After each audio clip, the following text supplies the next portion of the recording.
Ram Ram Ram, Namo Namaha. I welcome you all to class number 14 of Sri Surasaraswati Sabha Prathama preparatory course. Like always, let us begin our class with a prayer. Gurureva gatir gurumeva bhaje gurunaiva sahasmi namo gurave na guru paramam shishurasmi guroho matirasti gurau mama pahi guru. संस्कृतं कथमस्ति? संस्कृतं सुलभमस्ति। किमर्थं सुलभमस्ति? संस्कृतभाषा सरला भाषा। अतः अहं संस्कृतम् अवश्यं पठामि। अपि च वयं सर्वे संस्कृतम् अवश्यं पठामः। With that, let us proceed to recite the Subhashitani. प्रदोषे दीपक्षचन्द्रः प्रभाते दीपकोश रविः त्रैलोक्य दीपको धर्मः सुपुत्रः कुलदीपकः. So a few points. Deepakash Chandraha and Dharmaha. Dha is a Mahaprana. So please focus on that and practice well. I shall repeat this once today. Pradoshe Deepakash Chandraha Prabhate Deepako Ravihi Trailokye Deepako Dharmaha Suputrah Kuladipakaha. We'll go to the next Subhashitam. लालयेत् पञ्चवर्षाणि दशवर्षाणि ताडयेत् प्राप्ते तु षोडशे वर्षे पुत्रं मित्रवदाचरेत्. उत्तमं, धन्यवादाः. लालयेत् पञ्चवर्षाणि दशवर्षाणि ताडयेत् प्राप्ते तु षोडशे वर्षे पुत्रं मित्रवदाचरेत्. We'll go to the next Subhashitam. स्वगृहे पूज्यते मूर्खः स्वग्रामे पूज्यते प्रभुः स्वदेशो पूज्यते राजा विद्वान् सर्वत्र पूज्यते. Two pronunciation tips. Swagrame, it is not Swagrame, it is Swagrame. That Dvitva is always expected wherever there is a Sanyukta Akshara. Okay, that is one. And Swadeshe, it is not Swadesho. Swadeshe Raja. These are the 2 points. Otherwise, well recited. Dhanyavadaha. Swagrihe pujyate murkhaha swagrame pujyate prabhuhu swadeshe pujyate raja vidvan sarvatra pujyate. These 3 were the revision. Now I will teach the new Subhashitam which we have learnt in the last class. Adhama dhanamichanti अधमा धनमिच्छन्ति धनमानौ तु मध्यमाः धनमानौ तु मध्यमाः उत्तमामानमिच्छन्ति उत्तमामानमिच्छन्ति मानो हि महतां धनम्. मानो हि महतां धनम्. धन्यवादाः. अधमा धनमिच्छन्ति धनमानौ तु मध्यमाः उत्तमामानमिच्छन्ति मानो हि महतां धनम्. We'll go to the next Subhashitam. उद्यमेन हि सिद्ध्यन्ति उद्यमेन हि सिद्ध्यन्ति कार्याणि न मनोरथैः कार्याणि न मनोरथैः न हि सुप्तस्य सिंहस्य न हि सुप्तस्य सिंहस्य प्रविशन्ति मुखे मृगाः. प्रविशन्ति मुखे मृगाः. उत्तमं, well recited. धन्यवादाः. उद्यमेन हि सिद्ध्यन्ति कार्याणि न मनोरथैः न हि सुप्तस्य सिंहस्य प्रविशन्ति मुखे मृगाः. We'll go to the last Subhashitam. वृत्तन्तु सर्वथा रक्षेत् वृत्तन्तु सर्वदा रक्षेत् वित्तमायाति याति च वित्तमायाति याति च न क्षीणो वित्ततः क्षीणः न क्षीणो वित्ततः क्षीणः वृत्ततस्तु हतो हतः. वृत्ततस्तु हतो हतः. धन्यवादाः भगिनी. So as I said, whenever visarga is followed by kshakara, ksha, in such cases we will have to tell the visarga completely. Unlike upadhmaniya or jihvamuliya, for example, if it is only kakara or kha, then it becomes kah karoti, kah khanati. That is a jihvamuliya sound that is pronounced. But if it is ksha, in such case the visarga has to be told completely. There will be no change with respect to the visarga. वृत्तन्तु सर्वथा रक्षेत वित्तमा याति याति च न क्षीणो वित्ततः क्षीणो वृत्ततस्तु हतो हतः. So these were the subhashitani that we have learnt. Now let us proceed to the Shabda Rupani and Dhatu Rupani. We shall learn, revise the Tat Shabda and Etat Shabda today.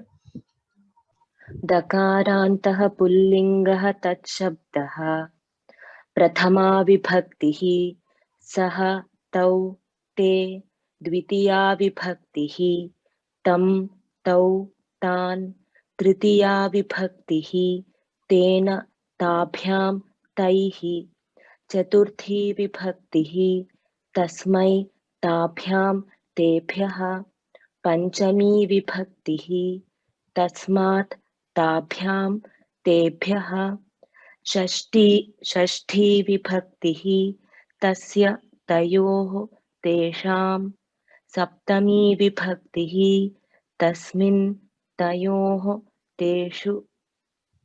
Uttamam, well recited. Dhanyawadaः Bhagini. We'll go to the next. दकारान्तः स्त्रीलिङ्गः तत् शब्दः सा ते ताः तां ते ताः तया ताभ्यां ताभिः तस्मै ताभ्यां ताभ्यः तस्यै ताभ्यां ताभ्यः तस्याः ताभ्यां ताभ्यः तस्याः तयोः तासां तस्यां तयोः तासु. Dhanyawadaः Bhagini. धन्यवादः. Well recited. Okay. So if we want to see the similarities between Tat Shabda, Dakarantaha Strilingaha versus Dakarantaha Pullingaha, if you see closely, in Pullinga Shabda it becomes Tasmai, Ma, Tasmai, and in Strilinga it becomes Tasyai. Okay. Tasya, so Tasmat for Panchami, anyway, there is no resemblance. For Shashti, Tasya in Pullinga, Tasyaha in Strilinga. Some of these similarities you can remember so that you can identify it correctly.